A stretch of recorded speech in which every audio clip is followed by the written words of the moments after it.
भारत से करीब 4,500 किलोमीटर दूर एक छोटा सा मुल्क है, नाम है लेबनान। 27 सितंबर की शाम इसकी राजधानी बेरूत के दक्षिणी इलाके में इजराइल ने हमला कर दिया। इजराइल लेबनान का पड़ोसी मुल्क है और दोनों में कई दशकों से दुश्मनी चली आ रही है। बेरूत पर हमले के बाद खबर उड़ी कि हिजबुल्लाह का चीफ हसन नसरल्लाह मारा गया।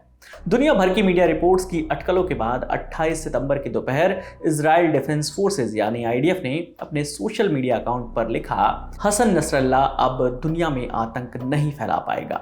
आईडीएफ के इस पोस्ट के कुछ घंटों बाद हिजबुल्लाह ने भी बयान जारी कर नसरल्लाह के मारे जाने की खबर को सही बताया। कहा, हिजबुल्लाह के महासचिव सैयद हसन नसरल्लाह अपने अमर शहीद साथियों के साथ शामिल हो गए, जिनके दिखाए रास्ते पर वो करीब 30 सालों तक चले। इसी के साथ हिजबुल्लाह ने शपथ ली कि वो अपने दुश्मनों से लड़ता रहेगा और गाजा, फिलिस्तीन और लेबनान की रक्षा में खड़ा रहेगा। नसरल्लाह की गिनती भी इजराइल के सबसे कट्टर दुश्मनों में होती थी। अब हम आपको हसन नसरल्लाह के हिजबुल्लाह चीफ बनने की कहानी बताते हैं। 31 अगस्त 1960 बेरूत के पूर्वी हिस्से बुर्ज हम्माद में जन्मे हसन नसरल्लाह अपने 9 भाई बहनों में सबसे बड़ा था। कई मीडिया रिपोर्ट्स में ये दावा किया जाता है कि उसके पिता अब्दुल करीम सब्जी बेचते थे और परिवार की माली हालत ठीक नहीं थी। बीबीसी में छपे एक आर्टिकल के मुताबिक जब नसरल्लाह की उम्र 5 साल की रही होगी, उस वक्त लेबनान में धर्म को लेकर भयंकर गृह युद्ध के हालात थे। ईसाई और सुन्नी मुसलमानों पर आरोप थे कि वो विदेश से मदद लेते हैं। बिगड़ते माहौल के बीच नसरल्लाह के पिता परिवार के साथ लेबनान के शिया बहुल इलाके में जाकर बस गए। करीब 14 से 15 साल की उम्र में नसरल्लाह का झुकाव अमल मूवमेंट की तरफ बढ़ा। अमल मूवमेंट लेबनानी राजनीतिक पार्टी थी जो लेबनान के शिया समुदाय का प्रतिनिधित्व करती थी। अमल मूवमेंट की नींव 1974 में मूसा अल सद्र ने रखी थी। पार्टी का सदस्य रहते हुए नसरल्लाह धार्मिक शिक्षा भी लेता रहा।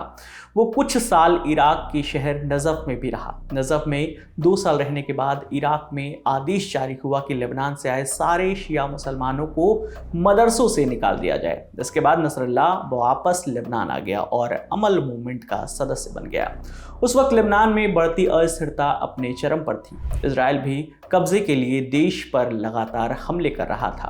अपनी जमीन पर विदेशी सैनिकों को देखकर शिया गुट ने विद्रोह करना शुरू कर दिया। दूसरी तरफ ईरान में भी इस्लामिक क्रांति का दौर था। ईरान इसे दूसरे देशों में फैलाना चाहता था, इसलिए ईरान ने 1982 में लेबनान में शिया विद्रोहियों का गुट तैयार किया और नाम दिया हिजबुल्लाह। 22 साल की उम्र में नसरल्लाह भी हिजबुल्लाह में शामिल हो गया। हिजबुल्लाह से जुड़ने के बाद भी नसरल्लाह के संगठन से संबंध बनते बिगड़ते रहे। इन सब के बीच साल 1992 में हिजबुल्लाह की कमान पूरी तरह से हसन नसरल्लाह के हाथों में आ गई। ईरान हिजबुल्लाह की आर्थिक मदद करता रहा।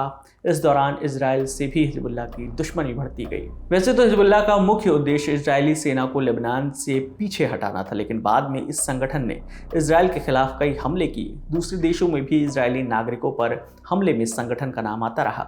साल 2000 में हिजबुल्लाह इजरायली सेना को पूरी तरह से लेबनान से खदेड़ने में कामयाब रहा। इस उपलब्धि के बाद हिजबुल्लाह ने खुद को अरब की पहली ऐसी सेना के रूप में पेश किया जो इजराइल को सफलतापूर्वक हराने में कामयाब रही है। हालांकि इजराइल भी बराबर हिजबुल्लाह से टक्कर लेता रहा और बीते कुछ महीनों में दोनों ने एक दूसरे पर खूब हमले किए। इसके बाद आया 27 सितंबर 2024 का दिन, जब इजराइल ने बेरूत में बने नसरल्लाह के बंकर पर अटैक किया और नसरल्लाह को मार दिया गया। कई मीडिया रिपोर्ट्स में ये दावा किया जा रहा है कि इस अटैक में उसकी बेटी ज़ैनब भी मारी गई है। नसरल्लाह के 4 बच्चों में उसके सबसे बड़े बेटे मोहम्मद हादी को भी 1997 में मार दिया गया था। हादी की मौत भी इजरायली हमले में हुई थी। अब हसन नसरल्लाह की मौत के बाद सबसे बड़ा सवाल ये है कि हिजबुल्लाह की कमान किसके हाथों में जाएगी और हिजबुल्लाह इजराइल से नसरल्लाह की मौत का बदला लेने के लिए क्या रणनीति बनाएगा। इस मामले में आगे जो भी अपडेट आएगा हम आप तक यहीं पहुंचाते रहेंगे। आपके लिए तमाम जानकारी लेकर आए हैं हमारे साथी विभावरी। मेरा नाम विकास वर्मा है। देखते रहिए दी लल्लन टॉक। शुक्रिया।